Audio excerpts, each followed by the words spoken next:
That's George. Hmm. Hello, I'm Brian. This is my partner Adam. Hi, man. This is Alternative Wisdom, our little two-bit podcast trying to explain the ins and outs of life that many people probably would not say or think. I want to talk about anxiety and how I mostly cured mine. Throughout my entire life, there was one thing that debilitated me, that fucked me over, that made it so I couldn't do what I wanted to do, be the person I wanted to be. It was severe anxiety, whether it's generalized, whether it's social, whether it's about something in specific. And in the past year or so, I found a way, I believe, to cure my anxiety without medication. I was in county jail, and I read a little pamphlet by not Deepak Chopra, but Thich Nhat Hanh. Thich Nhat Hanh. He's a Vietnamese philosopher, and it simply talked about mindfulness. It talked about being present in the moment. So anxiety, Adam, is a fear of things that are to come. It's fear of what could possibly happen. That's what anxiety is. Worry or concern. And I found that I managed to compartmentalize in a healthy way everything that has not happened and has already happened, and only focus on right now. A minute ago, Adam, you asked me where my mind was at, right? Yeah. And I had to think about that because it was at this moment. Like, where's your mind normally at, Adam? Your mind's like in the future a lot, right? Different places. Sometimes I think about what we have going on. A lot of times it's about just our daily life. Things to come, right? Well, yeah, getting our needs met. So I managed to be aware of what I want to do without thinking about it. Right now, I'm about to go dumpster diving. Am I thinking about dumpster diving? No. I'm thinking only of what is happening in this moment. If you manage to train your brain to think only of what is right in front of you, not a text you're going to receive, not an appointment you have in an hour, not where you're going tomorrow, but only right now, I found that it cures my anxiety. Go ahead, Adam. What's up, man? Say a piece on this. Curious. I don't know. I guess like for me, home is like a good reset for my anxiety. Like usually. Hey, I'm gonna say that's fun. Environmental. Keep going. Though, I feel like that's been threatened. So one anxiety trigger is a post recently that someone made that was kind of hateful. Let's not go too deep into it, but basically, it's threatening our sense of environmental security. Yeah, cops are another trigger for my anxiety. I'm gonna say two things on that. One, when you are unhoused, it's the lack of environmental safety that causes the most anxiety.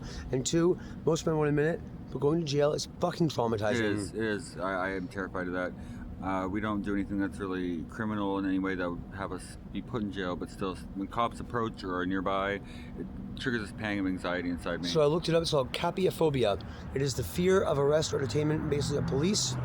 And when you are arrested, it is fucking traumatizing. Yep. So that anxiety, a lot of anxiety comes from trauma. And when you're in that trauma response, when you get that trauma response, you can't control that. That happens. Other anxieties for me are definitely like if you and I aren't doing well, I have anxiety about that. And also betrayal, trauma, unfortunately, it's caused some kind of anxiety about people having an interest in you or sexual attraction to you. So what's the best way to deal with anxiety based on trauma? Well, mindfulness is definitely key, be in that moment. But when triggers happen and a response happens, it's going to happen. Well, the best thing I found to do is to say, to be self-aware and realize, okay, I'm having a trauma response. Okay, why am I having it? Because of this. And then you try to tell yourself why you're safe. Okay, so I'm not being arrested. I've done nothing illegal.